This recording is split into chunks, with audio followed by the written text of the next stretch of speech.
Здравствуйте, ребята! Приветствую вас на уроке Родиноведения. Тема урока – водные богатства Кыргызстана. Сегодня на уроке узнаете об озерах республики, познакомитесь с особенностями формирования рек Кыргызстана, научитесь беречь водные богатства Кыргызстана. Девиз урока: не умыться, не напиться без воды, листику не распуститься без воды. Без воды прожить не могут птица, зверь и человек, и поэтому всегда, всем везде нужна вода. Водные ресурсы Кыргызстана являются одним из главных национальных богатств, играющих важнейшую роль в жизнедеятельности человека, формировании животного и растительного мира. Кыргызстан смело можно назвать страной заоблачных озер, ведь в республике около 2000. На водную поверхность озер приходится почти 7000 квадратных километров. Здесь есть и озера-гиганты, объем воды в которых может поспорить с объемом иного моря, и озера-малютки, которые из-за своих размеров даже не нанесены на карты. Среди озер Кыргызстана можно назвать несколько подлинных диковинок природы. Это Иссык-Куль, Сөңкүл, Чатыркуль, Сары-Челек и Мерцбахира. Большое количество озер и разнообразие позволяют организовать индивидуальный отдых туристов в каждом отдельном случае. На Иссык-Куле это круизы на теплоходах, парусный спорт, виндсерфинг, водные лыжи и тому подобное. Сөңкүл – это прежде всего рыбалка. Чатыркуль – наблюдение за редкими птицами.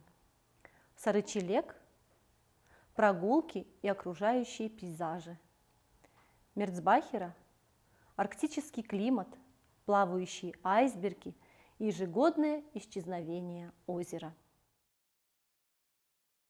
Заоблачным морем, жемчужиной Тянь-Шаня, аквамарином в серебряной оправе гор и другими эпитетами заслуженно называют озеро Иссык-Куль, что в переводе с кыргызского означает «горячее озеро», а в переводе с древнетюркского «священное», почитаемое, заповедное.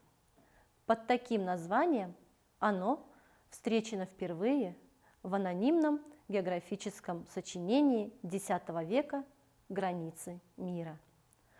Однако в разные времена озеро имело и другие названия: Темир-Нор – железистое озеро, Туз-Куль – Нор – соленое, Же-Хай – теплое и так далее. Котловина озера вытянута с запада на восток более чем на 250 километров, в ширину 70 километров. Великолепные живописные ущелья прорезают края котловины. Тут и узкие каньоны, и широкие, покрытые лесом долины, бурные реки, ручьи с кристально чистой водой, шумные водопады и лесные поляны. На Иссык-Куле немало и крупной рыбы: карп, осман, сазан, маринка, форель, завезенная сюда с Сивана. И, конечно, иссык-кульский чебачок. Озеро Сары-Челек уникальное по своей красоте и богатству, может соперничать с озером Рица и озерами Швейцарии. Оно находится на высоте 1874 метра над уровнем моря. Длина его составляет 8 километров, ширина от 300 метров до 4 километров. Сары-Челек – второе по глубине озеро в Кыргызстане после Иссык-Куля. С 1959 года В этом районе создан Сарычелекский заповедник. Его флора насчитывает около 1000 видов фауны, более 30 видов диких животных. В государственном заповеднике обитает более 150 видов птиц. У северных склонов Ферганского хребта расположено красивейшее озеро Карасу. Геологи считают, что оно возникло в результате завала русла реки в период горообразования. Озеро делится на два озерка.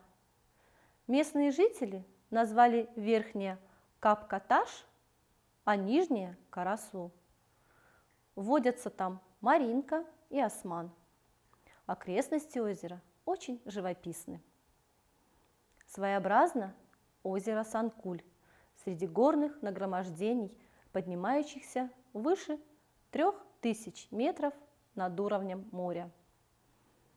Максимальная глубина чуть больше 16 метров. Оно наполнено пресной водой. Из-за сурового климата озеро вплоть до 1959 года было безрыбным. Усилиями кыргызских ихтиологов Сонкуль в настоящее время превращен в важную рыбопромысловую зону. С 1975 года здесь разрешен промысловый отлов пеледи.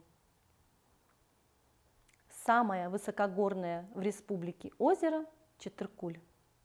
Оно находится на высоте 3530 метров над уровнем моря. Преобладающие глубины 2-3 метра.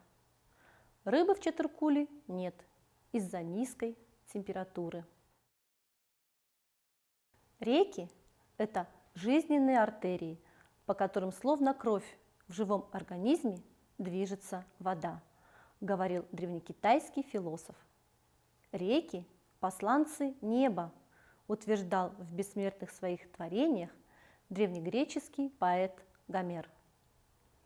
Река, как много говорит это слово сердцу каждого человека. У одних она вызывает в памяти воспоминания о широкой водной глади, по которой ходят пароходы. Другим вспоминается шумный, говорливый поток, вечно куда-то спешащий, или равнинная река с омутами и заводями. На территории Кыргызстана насчитывается свыше 40 тысяч рек и речушек. Все они характеризуются большими уклонами, водностью и не замерзают зимой из-за быстрого течения. Каждая река – оригинальное, неповторимое создание природы. Основной источник питания рек – снеговые и ледниковые воды. В питании рек участвуют и подземные воды.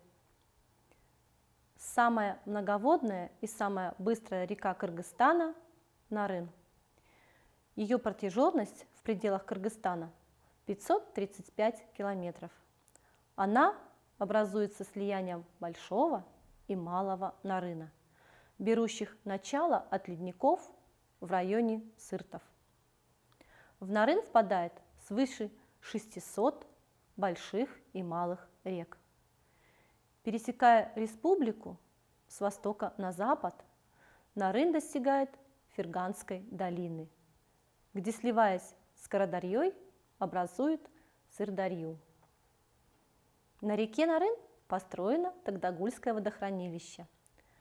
В верховьях реки расположен Нарынский государственный заповедник.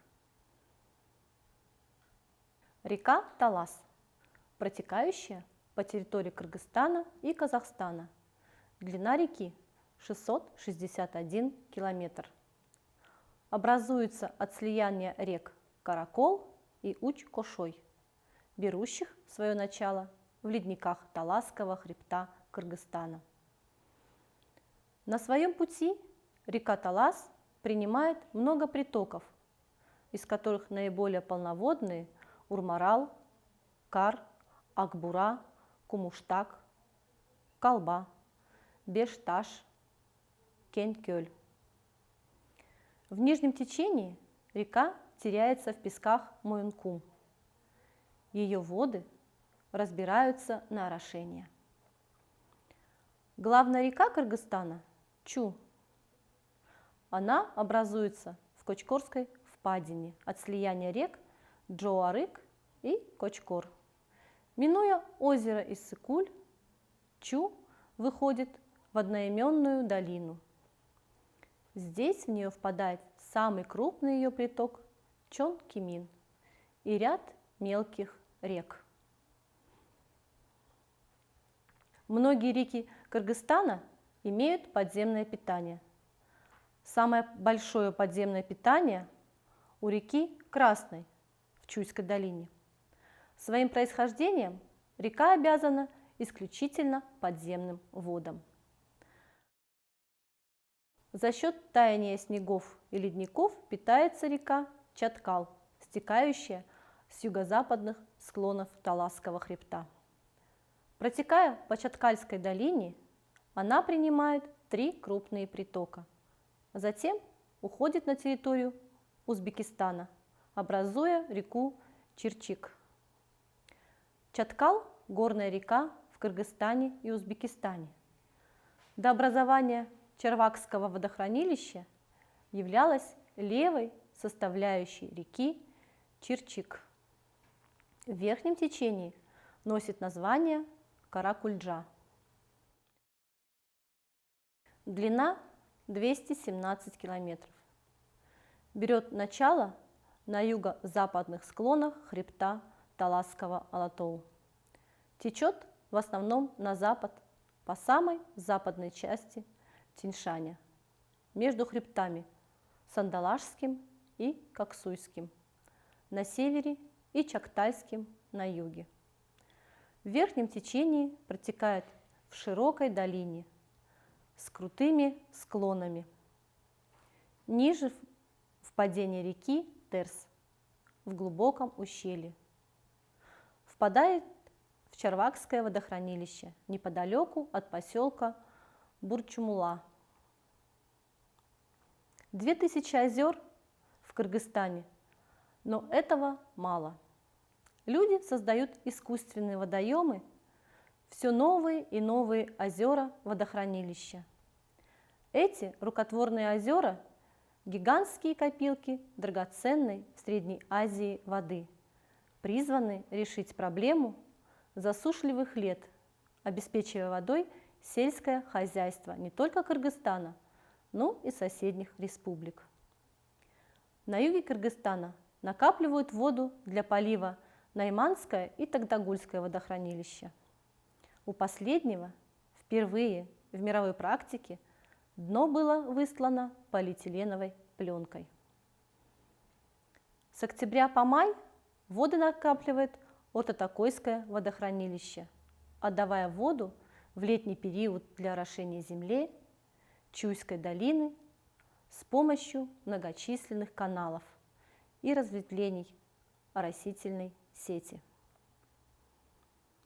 Вот мы с вами и познакомились с небольшой частью удивительных озер и рек Кыргызстана, национальными богатствами нашей республики, требующими особого бережного отношения. Ребята, если каждый житель на планете будет относиться к Земле бережно, то не останется ни одного загрязненного места. Не будут встречаться мусорные свалки в неположенных местах. В реках можно будет купаться без опаски. Леса будут радовать нас своей зеленью и пением птиц. И тогда мы будем видеть любой уголок нашего общего дома чистым и уютным. Пусть на земле не умирают реки, пусть стороной обходит их беда, пусть чистой остается в ней навеки студеная и чистая вода. Пусть никогда не зарастает тиной тот берег, на котором я стою, большие дяди, взрослые мужчины, храните речку светлую мою.